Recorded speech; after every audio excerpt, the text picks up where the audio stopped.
क्या कहना चाहेंगे? देखिए, लड़कियां लगातार संघर्ष कर रही हैं और न्याय की मांग कर रही हैं। वो राष्ट्रपति को लेटर लिख चुकी हैं, जितनी महिला सांसद हैं सबको लिख चुकी हैं। उनको दिल्ली पुलिस में शिकायत देने के बावजूद उनकी कोई कार्रवाई नहीं हो रही। उसके बाद उन्होंने सुप्रीम कोर्ट तक जाना पड़ा और सुप्रीम कोर्ट ने ये संज्ञान लेते हुए आदेश दिया दिल्ली पुलिस को कि भाई एफआईआर दर्ज कीजिए। एक एफआईआर पोक्सो एक्ट के तहत दर्ज हुई है और टोटल 7 एफआईआर दर्ज हुई हैं। उसके बावजूद बृजभूषण शरण को कोई गिरफ्तार नहीं हो रही, कोई पूछताछ नहीं हो रही। इसको लेके लोगों में रोष है।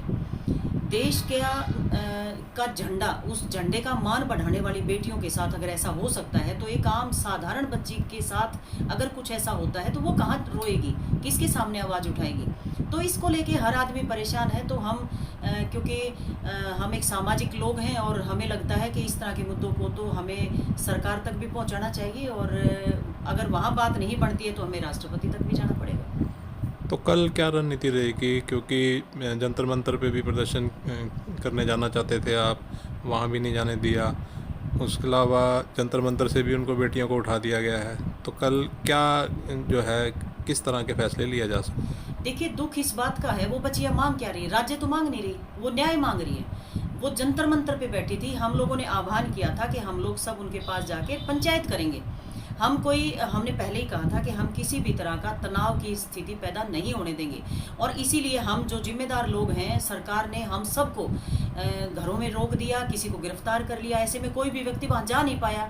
तो वहाँ से जो आंदोलन का रूप जो खराब करने की सरकार ने कोशिश करी है, सरकार उसमें कामयाब नहीं हो सकती, क्योंकि ये आंदोलन नहीं है, ये जन भावना है। ये उन बच्चियों के लिए, लोगों में जो एक दुख है, तकलीफ है, वो है।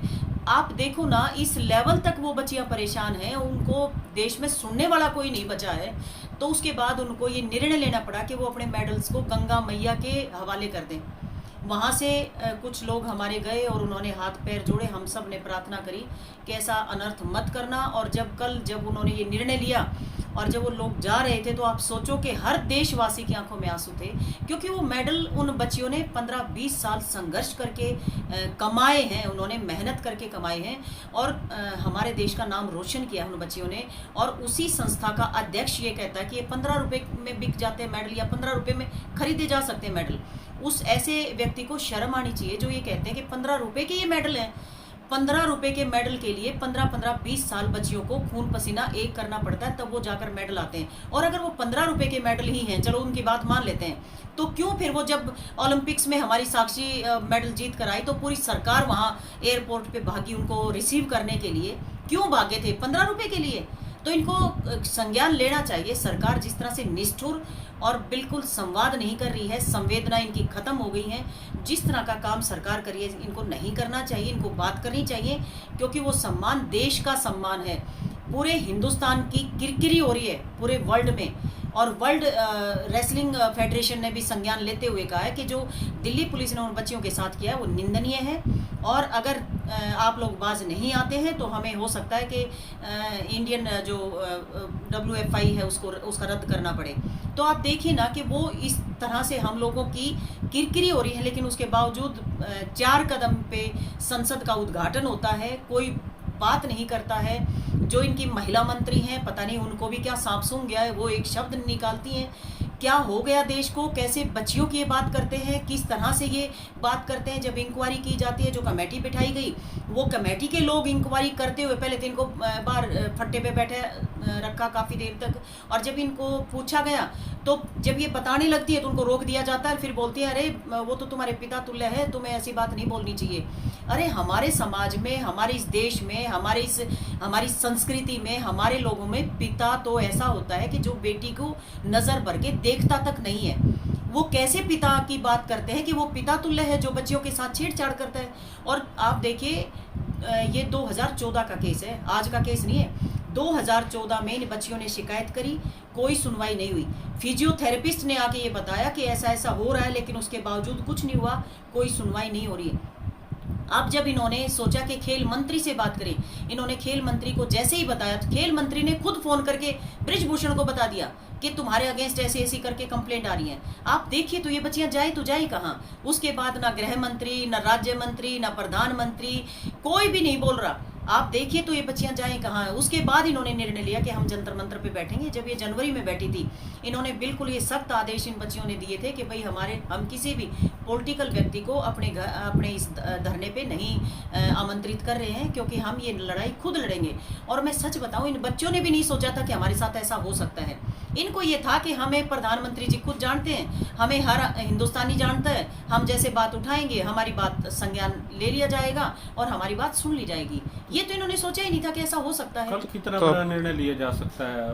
जाट धर्मशाला में जो लोग जुट रहे हैं, कुछ बड़ा फैसला लेने की उम्मीद? देखिए, फैसला तो लेना पड़ेगा। देखो, हमारे यहाँ या तो न्याय प्रणाली है या फिर सामाजिक प्रणाली है। अब दोनों में से अगर न्याय प्रणाली जो हमारी प्रक्रिया है पूरी हिंदुस्तान की, उसमें अगर कोई व्यक्ति संज्ञान नहीं लेगा, ये तो भला हो सुप्रीम कोर्ट का कि उन्होंने आदेश दिया दिल्ली पुलिस को कि एफआईआर दर्ज कीजिए, उसके बाद एफआईआर दर्ज होती है। तो कल फैसला, डेफिनेटली फैसला तो लेना पड़ेगा कुछ ना कुछ। इन बच्चियों को इस तरह से शर्मसार तो नहीं होने दिया जा सकता।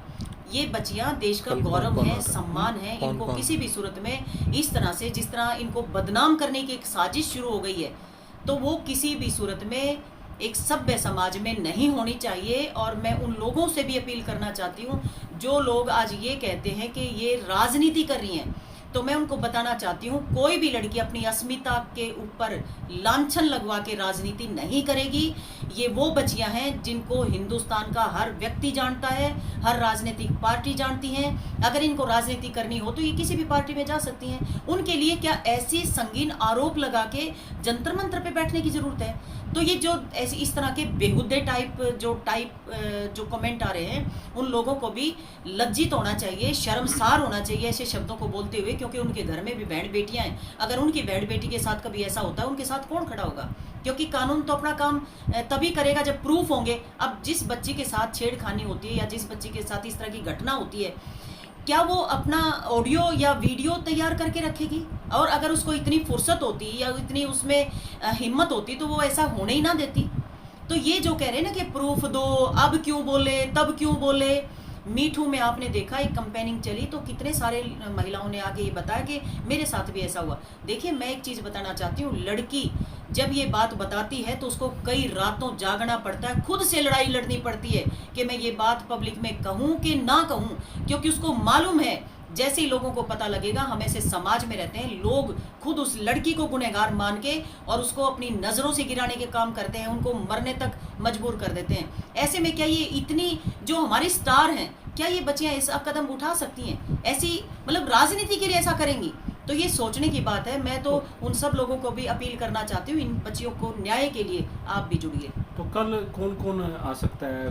खापें कौन कौन सी पहुँचेंगी? देखिए, आज सोरम में सरव खाप हुई थी, बहुत सारे लोग वहाँ पहुँचे हैं आज भी। और कल उनमें से भी जैसे जो लोग आज सोरम में थे वो लोग भी आएंगे, और हरियाणा और पंजाब के लोग भी मेन जो पदाधिकारी हैं वो बुला रखे हैं ताकि किसी निर्णय पे पहुँच सके। क्योंकि ये लड़ाई सड़कों पे लड़ने की लड़ाई नहीं रही। इस लड़ाई के लिए कानूनन लड़ाई लड़नी पड़ेगी, क्योंकि अब ये लड़ाई, कभी तो उसके चाचा को पकड़ लिया जाता है, चाचा या ताऊ को, कहते हैं वो लड़की नाबालिग नहीं है। अब उसके फादर का बयान आता है कि नहीं वो बालिग है, नहीं नाबालिग है वो, फिर उसके फादर का बयान आता है। तो देखिए ना किस तरह से चीज़ों को घुमाया जाता है, गुमराह किया जाता है।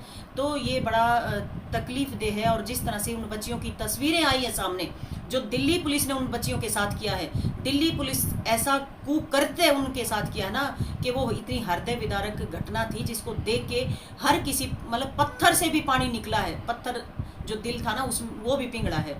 तो ऐसे में दिल्ली पुलिस ने जो कार्रवाई की है, मैं तो दिल्ली पुलिस को भी कहना चाहती हूँ, आज ये किसी और की बेटियां, कल को तुम्हारी बेटियां भी हो सकती हैं। और उनके साथ जब ऐसा होगा, जब तुम लोग कहाँ जाओगे, तो तुम्हें सोचना चाहिए, हर नागरिक को, हर हिंदुस्तानी को।